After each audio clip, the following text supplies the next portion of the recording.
तो ये तुम लोगों को मैंने लास्ट क्लास में भी बता दिया था, परमानेंट वे क्या होता है, राइट। अच्छा, तो इसको हम लोग क्या कहेंगे? What is this called, this one?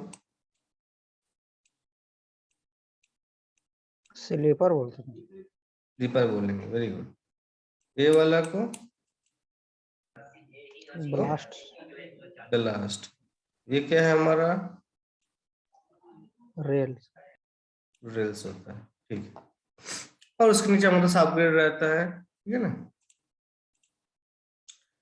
तो हम लोग जो परमानेंट वेब बनाएंगे, तो इसके लिए क्या क्या हम लोग के पास रिक्वायरमेंट्स है, हम लोग क्या क्या चाहिए एक अच्छे परमानेंट वे के लिए। जैसे कि मैंने पहले तुम लोग को बता दिए थे सॉरी, जो अगर हम लोग कोई भी रेलवे बनाएंगे तो उसमें हम लोगों को क्या क्या चीज पहले देखना है। एक तो देखना है जो पैसेंजर्स हम लोग ट्रेन से जा रहे हैं उनको कोई कंफर्ट हो रहा है या नहीं हो रहा है। अगर कोई डिस्कम्फर्ट है तो उसको हम लोग पहले ही उसको रिडीम करेंगे, ओके। पैसेंजर का सेफ्टी एंड द कंफर्ट हम लोग का पहले प्रायोरिटी होगा। उसके बाद हम लोग देखेंगे कि उसमें स्पीड को कैसे हम लोग इंक्रीज कर सकते हैं, ओके। तो वही बात यहाँ पे भी क्या हुआ है, the gauge of the permanent way should be correct and the uniform, ठीक है। तो गॉज पता है तुम लोगों को, what is gauge? Any idea what is gauge? Internal distance between two inner rails. Internal distance between two inner rails. मतलब मान के चलो ये हमारा एक रेल है और ये वाला पोर्शन भी हमारा एक रेल है।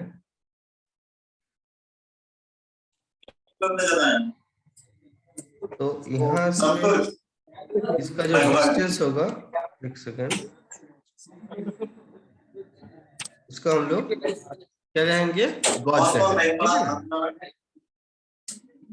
है ना। आप लोग ठीक है ना, समझ में आया? गॉज समझ में आया?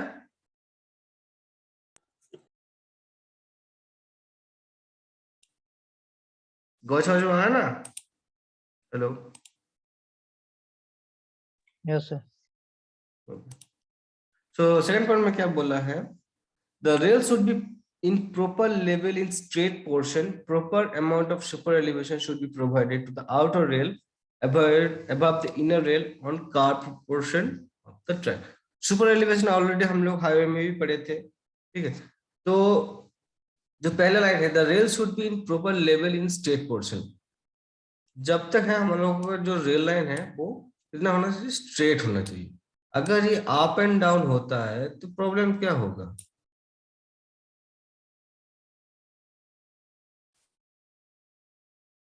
अप्स एंड डाउन हुआ तो प्रॉब्लम क्या होगा?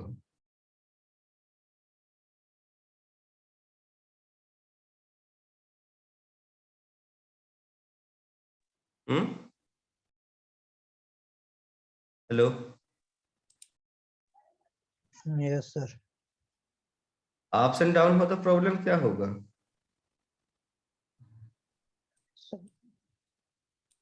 अलाइनमेंट सर पूरा अप डाउन रहेगा तो सर इसमें तो ओवर टर्निंग। ओवर टर्निंग कब होता है? ओवर टर्निंग होगा जब हमारा, ये ओवर टर्निंग नहीं होगा सर, वो तो सुपर एलिवेशन ओवर टर्निंग होता है सर। हाँ, ओवर टर्निंग तो सुपर एलिवेशन में आएगा, टर्निंग यस की केस में। इसमें तो सर बट विजन सर कम हो जाएगा ना सर। एक तो हाँ सही बोले, एक पोर्शन है विजन हमारा जो है वो घट जाएगा, बट कारण सेकंड एक्सीडेंट जो होने का चांस पोर्शन, रहेगा। सेकंड जो है, तो पैसेंजर को डिस्कम्फर्ट फील होगा। यस सर, इतना डिस्कम्फर्ट तो ऊपर होगा। नीचे होगा तो पैसेंजर को क्या लगेगा? इससे डिस्कम्फर्ट फील होगा, ठीक है। तो इसलिए जितना हो सके हमारा स्ट्रेट होना चाहिए और एक सेम लेवल पे होना चाहिए, ठीक है। And proper amount of super elevation अगर हम लोग प्रोवाइड नहीं करते हैं तो क्या प्रॉब्लम होगा हम लोगों का? ट्रेन हमारा ओवरटर्न हो सकता है। सुपर एलिवेशन तुम लोगों को बोलने का जरूरत नहीं है, तुम लोग पता है सुपर एलिवेशन क्या होता है। सुपर एलिवेशन क्या होता है, कौन बताएगा? इससे पूछेंगे, पिक्सी बताओ सुपर एलिवेशन क्या है? What is super elevation? Pixie,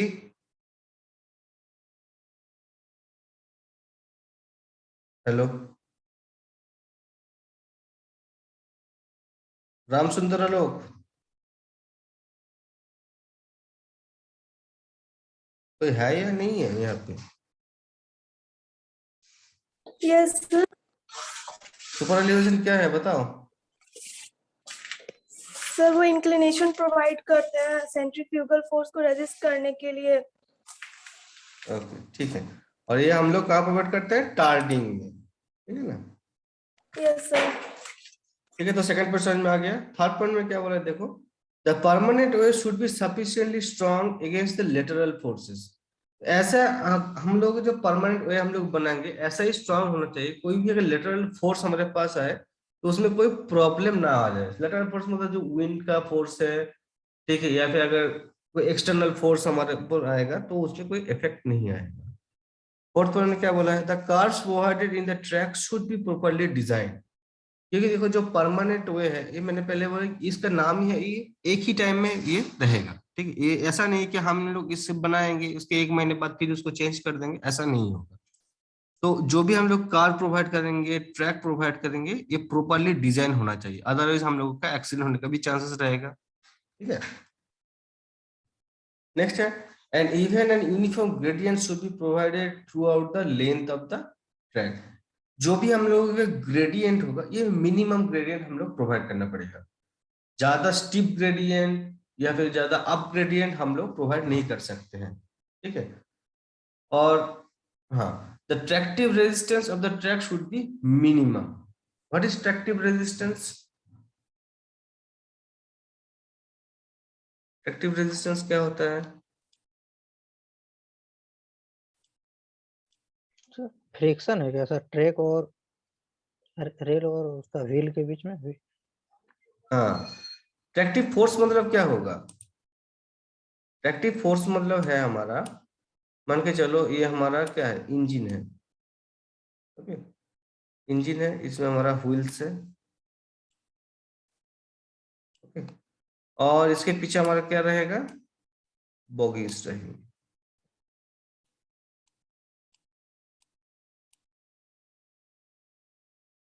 तो ट्रेन आगे कैसे मूव करेगा? ट्रेन हमारा आगे कैसे मूव करेगा? तो उसके लिए हम लोगों के पास क्या चाहिए? ट्रैक्टिव फोर्स चाहिए, क्योंकि जो इंजन है उसके जो टायर्स है, ठीक है ना, वो टायर पे लोड एनर्जी आएगा तो हमारा ट्रैक्टिव फोर्स आएगा, और ट्रैक्टिव फोर्स के लिए हमारा ये सामने की तरफ वो मूव कर जाएगा। तो जो ट्रैक्टिव रेजिस्टेंस होगा ट्रैक में, अगर ज्यादा रेजिस्टेंस हो गया तो क्या होगा, जो हमारा जो स्पीड है वो घट जाएगा। तो tractive resistance of the track should be the minimum, ठीक है। समझ में आया?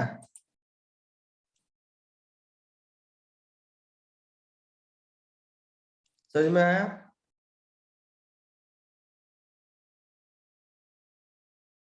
Hello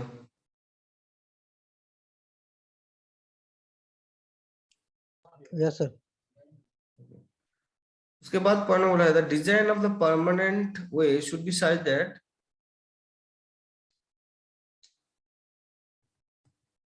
load of the train is uniformly distributed on both rails so as to prevent unequal settlement of the track, okay। अच्छा, लास्ट क्लास में मैंने जो diagram बनाया था वो उसको याद है तुम लोगों को? एकदम नीचे हमारा क्या रहता है? मैंने लास्ट क्लास में डायग्राम बनाया था, सॉइल का बेस रहता है एम्बैंकमेंट। एम्बैंकमेंट, उसके ऊपर हमारा क्या रहेगा? एम्बैंकमेंट के ऊपर उसमें ब्लास्ट रहेगा। उसको सीधा ब्लास्ट रहेगा। ब्लास्ट नहीं सर, मतलब बनाया हुआ रहता है इसका सर, मिक्स किया हुआ स्टोन पीस। Stone piece? मैं लास्ट क्लास में डायग्राम शो किए थे। भूमि बताओ। ऐसे तो बेस रहेगा सर, सब ग्रेड के बाद। सबग्रेड के बाद क्या रहता है? कौन बोलेगा? सर एम्बैंकमेंट रहता है। एम्बैंकमेंट रहता है। एम्बैंकमेंट के ऊपर एम्बैंकमेंट के बाद बलास्ट, एम्बैंकमेंट के ऊपर हमारा ब्लास्ट रहता है, उसके ऊपर क्या रहेगा? स्लीपर्स,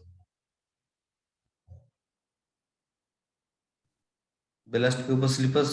हाँ अच्छा ठीक है, उसके ऊपर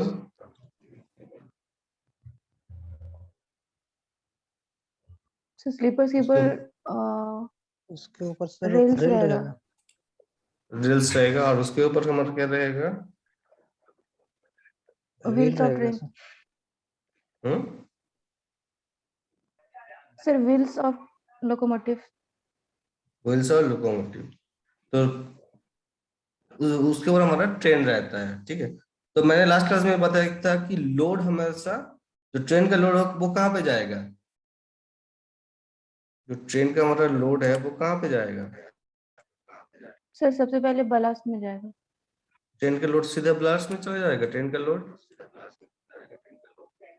ट्रेन का नहीं लोड तो सर, सर पहले रेल में आएगा ना सर, रेल्स में उसके बाद जाएगा, स्लीपर में फिर जाएगा। रेल्स रेल्स में से जाएगा। ब्लास्ट में जाएगा। फिर और एक स्टेप मिस कर दिए। रेल का जो एक बार रोड है, सबसे पहले ट्रेन तो का जो व्हील में लोड आएगा है, सर उसका सर। ट्रेन का जो लोड है वो पहले व्हील्स में नहीं जाएगा, यस सर, सबसे पहले व्हील। व्हील्स में पहले जाएगा। व्हील से कहाँ पे जाएगा? रेल्स में, फिर रेल्स, फिर स्लीपर में नहीं जाएगा। हाँ, व्हील्स के बाद रेल्स में प्रोवाइड होगा, रेल के रेल्स बाद के स्लीपर बाद में वो जाएगा ना सर। स्लीपर में जाएगा, स्लीपर के बाद वो बेलास्ट में, फिर ब्लास्ट हमारा में जाएगा। फॉर्मेशन, बेलास्ट के बाद फॉर्मेशन में, फॉर्मेशन के बाद हमारा सॉइल और सॉइल एम्बैंकमेंट में वो, सेपरेट। एम्बैंकमेंट में वो चला जाएगा, ठीक है ना। डायग्राम याद है या फिर शो करेंगे एक बार?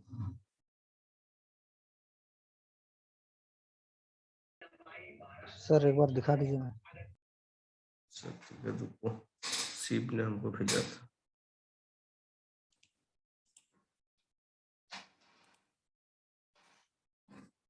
ओके, ये वाला जो डायग्राम था हम लोगों के पास, जो लास्ट क्लास में हमने ड्रॉ किया था, याद है ना? पहले हमारा क्या था? सॉइल और एम्बैंकमेंट, उसके ऊपर हमारा 1:220 स्लोप में हमारा क्या बनाएंगे हम लोग? फॉर्मेशन बनाएंगे। फॉर्मेशन के बाद हमारा क्या रहेगा? बेलास्ट रहेगा, उसके ऊपर हमारा स्लीपर रहेगा, उसके साइड में हमारा रेल्स रहेगा, उसको हम लोग फिक्सचर्स के साथ ऐड करेंगे, उसके ऊपर हमारा व्हील्स रहेगा, और उसके ऊपर हमारा क्या रहेगा? ट्रेन्स रहेगा, ठीक है ना।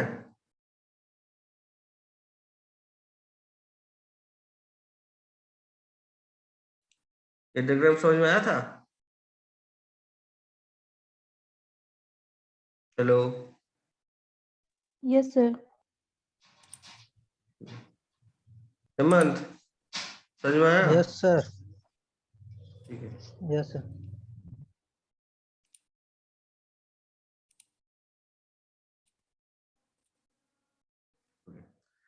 So the design of the permanent way should be such that the load of the train is uniformly distributed on both the rails so as to prevent unequal settlement of the track.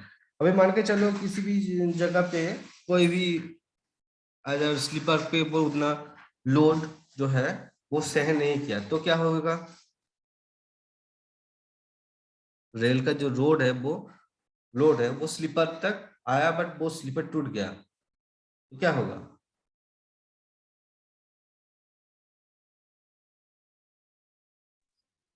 तो sir accident होने का इसमें तो chances sir रहेगा, पहला तो accident ही होगा sir, होगा। एक्सीडेंट हो जाए। इसलिए हम लोग जो स्लीपर को प्रोवाइड करते हैं ना, तो एक साथ 50 या फिर 100 स्लीपर्स जो है, एक एक स्लीपर के पूरे हम लोग टेस्ट करते हैं, ठीक है, क्योंकि उसमें सारे का जो लोड कैपेसिटी है वो सेम रहता है। तो अगर एक में खराब है तो पूरा जो लॉट है उसको हम लोग कैंसिल कर देते हैं और न्यू स्लीपर हम लोग लेके आते हैं। ये हमेशा याद रखना। उसके बाद है हमारा all the components part as such rail sleeper ballast fixtures and the fastening etc should be satisfy the design requirements, ठीक है। नेक्स्ट है all the points and crossing let the permanent should be properly designed and carefully constructed, क्योंकि मैंने पहले ही बताया था कि ये हम लोग जो है वो वन टाइम है, पॉइंट्स है, क्रॉसिंग है, जो भी हम लोग परमानेंट वे में कर रहे हैं, ये वन टाइम, इसलिए हम लोग जो भी डिजाइन करेंगे, ये कंस्ट्रक्शन करेंगे, ये हम लोग बहुत ध्यान से करना पड़ेगा। It should be provided proper drainage facilities so as drain of the rain water quickly away from the track. ऐसे क्या होगा, मान के चलो बहुत सारा बारिश हुआ है और हम लोग ड्रेनेज फैसिलिटीज अच्छे से प्रोवाइड नहीं किया है, तो क्या होगा, क्या क्या हो सकता है?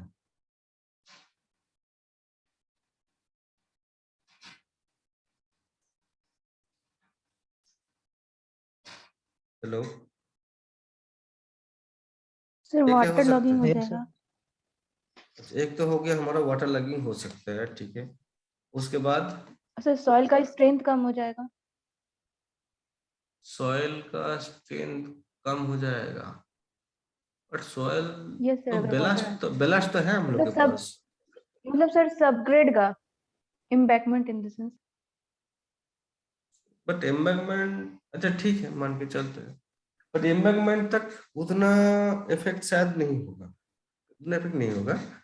यहाँ पे क्या क्या हो सकता है देखो, पहले जो फास्टनिंग, तुम लोगों को पता है व्हाट इज फास्टनिंग?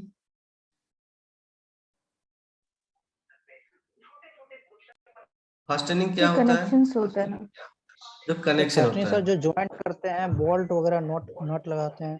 ठीक है। ये अगर पानी के अंदर रहेगा तो क्या हो सकता है, जंग लगने के चांसेस है, जंग लग जाएगा। ठीक है। तो वो जंग लगने मतलब वो क्या हो चुका है, वो वीक हो जाएगा, एक पार्ट है। सेकंड पार्ट है, हम लोगों का बेलास्ट प्रोवाइड करने से क्या होता है कि जो जो गिट्टी है, ठीक है, जो बेलास्ट है हम लोग के पास, उसके लिए हम लोग पानी अंदर तक नहीं जाता। और तुमने जो बोला है कि एम्बैंकमेंट में उतना इफेक्ट क्यों नहीं आएगा, ये बेलास्ट के नीचे हमारा क्या रहता है, फॉर्मेशन रहता है, ठीक है ना। बेलास्ट के नीचे हमारा फॉर्मेशन रहता है, उसके नीचे हमारा एम्बैंकमेंट रहता है। तो हम लोग तुम लोग भी मटेरियल्स में पढ़े हो कि जब हम लोग एग्रीगेट का वाटर एब्जॉर्प्शन टेस्ट करते हैं, तो अगर बहुत सारा टाइम हम लोग पानी के अंदर रखेंगे तो क्या होता है, एग्रीगेट क्या होता है, कुछ कुछ टाइम स्वेल कर देता है। स्वेल बल्किंग हो कर जाएगा। सकता है, या फिर हमारा क्या होता है, वो उसका जो स्ट्रेंथ है वो घट जाता है, टूटने के चांसेस है, या फिर वो यस सर, ब्रेक कर जाएगा सर। ब्रेक करने का भी चांसेस है। तो इसलिए इतना सारा डिसएडवांटेज होता है, इसलिए हम लोग प्रॉपर ड्रेनेज करने का बहुत जरूरी है। एक तो हम लोग जो है रेल जो स्लीपर्स है या फिर जो फास्टनिंग्स है, ठीक है ना, ये हम लोग जंग लगने की वजह से क्या होगा, खराब हो सकता है, ठीक है। सेकंड, जो हमारा जो बेलास्ट है वो भी हमारा बहुत टाइम तक पानी उसके अंदर जमा रहेगा तो भी हमारा खराब होने का चांसेस है। कौन समझ में आया? ठीक है ना। Hello, yes sir. next point is it should be provided with safe strong bridges coming the alignment of the track। कि रेलवे में हम लोग बहुत सारे ब्रिजेस बनाते हैं, वो भी हमारा सेफ एंड स्ट्रांग होना चाहिए। It should be as so constructed that the repairs and renewals of its portion can be carried out without any difficulty। ऐसा नहीं है कि अगर हम लोग परमानेंट वे बना रहे हैं, इसका मतलब ये नहीं कि हम लोग उसको दोबारा कोई प्रॉब्लम आए, फॉल्टी आए, उसको हम लोग चेंज नहीं कर सकते हैं, ठीक है। कोई भी प्रॉब्लम होगा तो हम लोग उसको इजीली रिपेयर कर सकते हैं एंड रिन्यूअल भी कर सकते हैं। तो परमानेंट वे के क्या क्या रिक्वायरमेंट्स है, सबको समझ में आया?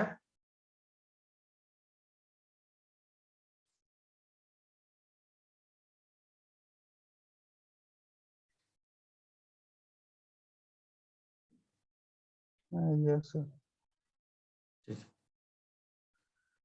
ये है हमारे ट्रैक स्ट्रक्चर जो अभी तुम लोगों को बताया था, ठीक है, देख लो। नेचुरल सबग्रेड होता है, उसके बाद जो फॉर्मेशन रहता है, ठीक है, फॉर्मेशन हम लोग 2:1 रेशियो में हम लोग बनाते हैं। फिर लास्ट क्वेश्चन को 1:5:1, ये हमें लास्ट क्वेश्चन तुम लोग ऑलरेडी बता दिए थे, ठीक है। सर फॉर्मेशन जो बनाते हैं सर, उसमें मटेरियल का यूज होता है? सीमेंट कंक्रीट का होता है, तो वो कंक्रीटिंग करते हैं सर? कंक्रीट के होते हैं। या फिर किसी किसी PCC। टाइम हम लोग मोटर का भी यूज करते हैं, बट ज्यादातर हम लोग फॉर्मेशन जो है वो कंक्रीट का यूज करते हैं।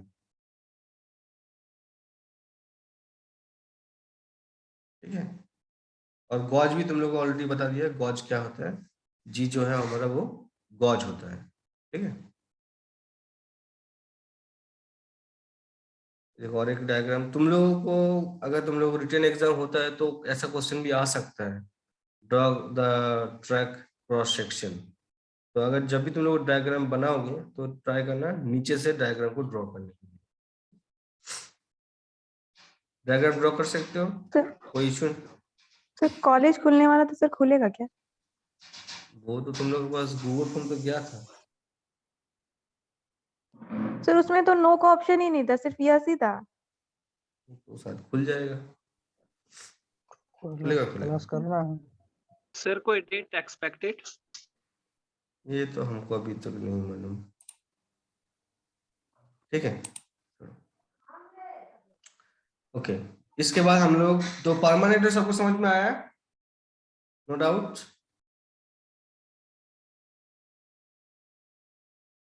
हेलो, यस नेक्स्ट हमारा रेल गॉजेस। ठीक है, तो रेल गॉज क्या है? Rail gauge is the distance between the inner side of the two parallel rails that make up a single railway line. जो इसके पहले थोड़ी दिन टाइम पहले हमने उसको डायग्राम तुम लोगों को शो किया था, यहाँ पे ऑलरेडी है। This is our inner side to inner side का डिस्टेंस जो है वो उसको हम लोग गॉज और जी से उसको डिनोट करते हैं। Rail gauge is the distance between two rails of a railroad. 60% of the world's railway use a 4 feet 8% inch, that means 1435 mm gauge, which is known as the standard gauge or international gauge. ठीक है, जो हमारा पूरे world में जो एक standard gauge माना जाता है वो होता है हमारा 1435 mm। ठीक है, इससे कम यूज नहीं होता है, ये जो स्टैंडर्ड गॉज जिसको माना जाता है। ओके, और इसके ऊपर हो सकता है 1435 mm, और इसके ऊपर अगर कोई होगा वो होगा स्टैंडर्ड गॉज। ठीक है, और स्टैंडर्ड गॉज हम लोग इंडिया में कहाँ पे यूज करते हैं, एनी आइडिया?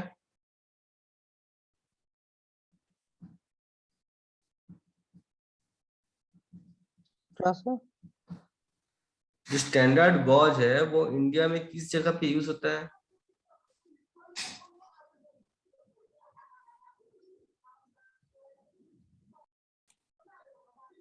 इंडिया में वो मेट्रो रेल में यूज होता है, मेट्रो रेल में। ठीक है, जितने भी हम लोग अभी मेट्रो कंस्ट्रक्शन हो रहा है वो स्टैंडर्ड गॉज से बन रहा है। ठीक है, नेक्स्ट है rail gauges sir standard larger gauge का देन, लेंथ कितना होता है? फिर से बोलो। सर स्टैंडर्ड गॉज का लेंथ? वही तो बोला है 1435 mm गॉज का डिस्टेंस। Yes sir. ठीक है, उसके बाद देखो rail gauges larger than the standard gauge are called the broad gauge. ठीक है, तो ब्रॉड गेज का हमारा डिस्टेंस होता है नियर अबाउट 1670 mm। ठीक है, 1676 हम लिख देते हैं यहाँ पे, तुम लोग चाहे तो नोट डाउन कर लेना। ब्रॉड गेज होता है हमारा 1676 mm। ओके, तो ऑब्वियसली हमारा स्टैंडर्ड जो गॉजेस है वो ब्रॉड गेज से ज्यादा ही है, नियर अबाउट 86% इंडिया का जो रेल्स है वो ब्रॉड गेज से चलता है। ठीक है, ओके, ज्यादातर जो हम लोग ट्रेन से मूव करते हैं वो ज्यादातर ब्रॉड गेज ही है। And rail gauges smaller than the standard are called narrow gauge. ठीक है, नैरो गेज का एक कोई मीटर एग्जांपल, गेज भी तो होता है। हाँ मीटर गेज भी एक है, वो भी हम बोल देंगे।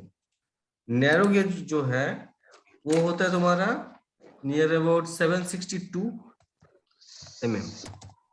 ये ज्यादातर हमारे इंडिया में 4% यूज होता है।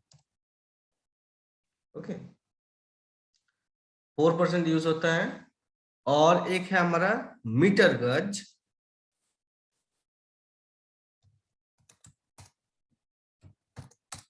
जो लिनियर है वो 10% हमारा यूज होता है, इसका लेंथ होता है हमारा 1000 ठीक है।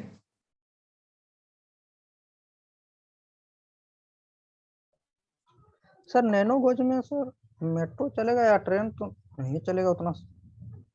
नैरो गेज इंडिया में कहाँ यूज होता है पता है? Yes sir, Anyone? Hill station hill तरफ में स्टेशन, यूज जो होता है।